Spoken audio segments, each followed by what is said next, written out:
What up, and what's happening? It is your man, Coach Breeze, back again, and I heard that you have finally decided to give NASCAR a chance. You know, watched a few races at this point, but you're still a little unsure of some of these things they're talking about on TV, so lucky for you, I'm here to help.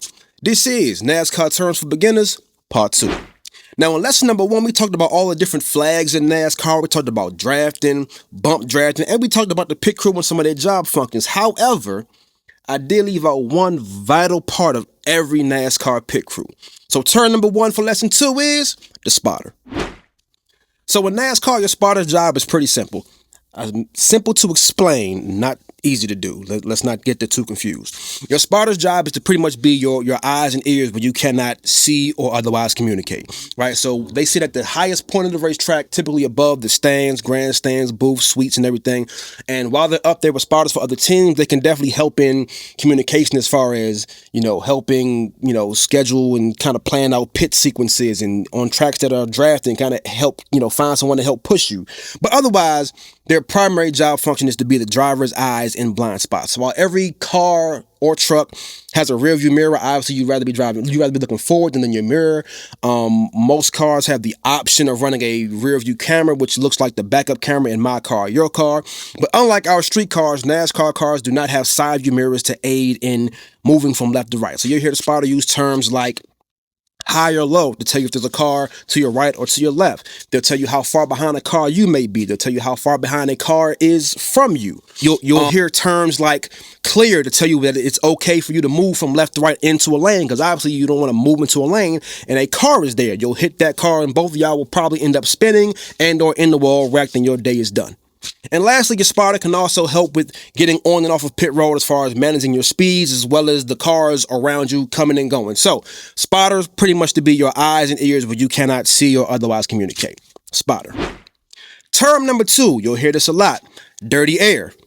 So dirty air typically refers to the turbulent air, if you will, coming off of the car in front of you, right? So riding in dirty air makes your car kind of harder to handle and harder to drive. So if you ever hear the term aero blocking, it's referring to a car, the lead car using the air from their car to kind of block the car behind them and make their car harder to handle. That's the easiest way to explain that. So dirty air. Now, if you can have dirty air, obviously you can have clean air. So term number 3, clean air.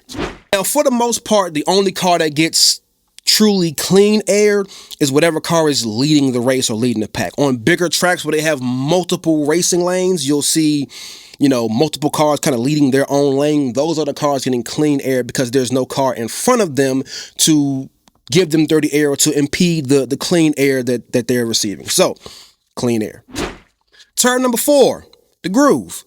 Now, depending on who's talking and what race they're talking about or what track they're talking about, you'll hear the term groove, right? You'll hear single groove or single lane. You'll hear multiple groove or multi-groove, multi-lane. The groove is pretty much your preferred racing lane around the racetrack. There are some tracks where there's only a singular preferred lane, other tracks where there are multiple preferred lanes, but the groove is as simply as I can explain it, is the preferred racing lane on that given track. Term number 5. Fall off. And whenever you hear the term fall off, it's referring to, number 1, how the tires wear. And in addition to how the tires wear, how the lap times and car handling literally falls off or regresses due to the tire wear. So fall off is just that.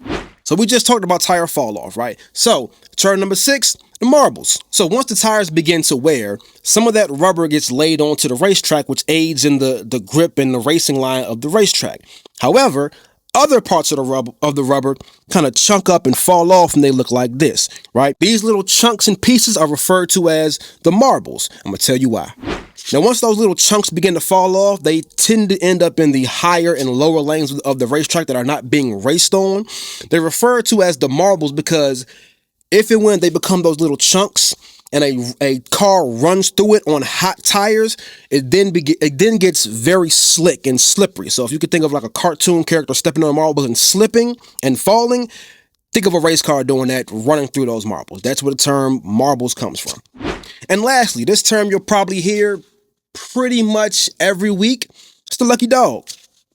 Now, what the lucky dog is, whenever a caution comes out, whether it's for a stage ending, an accident, an oil spill or debris on the racetrack, whatever reason a caution comes out, the first car one lap down gets its lap back, and that driver is referred to as the lucky dog. He gets his lap back, so when they resume racing, when they go back green again, he is now on the lead lap. Now, if that driver happens to be 3 laps down and he's the only driver a lap down, he'll get 1 lap back and still be 2 laps down. So, lucky dog. And that's all I got for y'all today. Right, so watch lesson number 1. Take in what you heard on lesson number 2. Watch the Coca-Cola 600 this week, this Sunday, for Memorial Day weekend after you watch the Indy 500, hopefully. Enjoy the weekend of motorsports. This is the best weekend in motorsports. And next week, we'll recap. We'll talk about what y'all learned. And hopefully, by next weekend, y'all have a better idea of what's going on and what you're watching. So, this has been NASCAR Terms for Beginners Lesson 2. Until next time, I'll see y'all when I see y'all. Gone.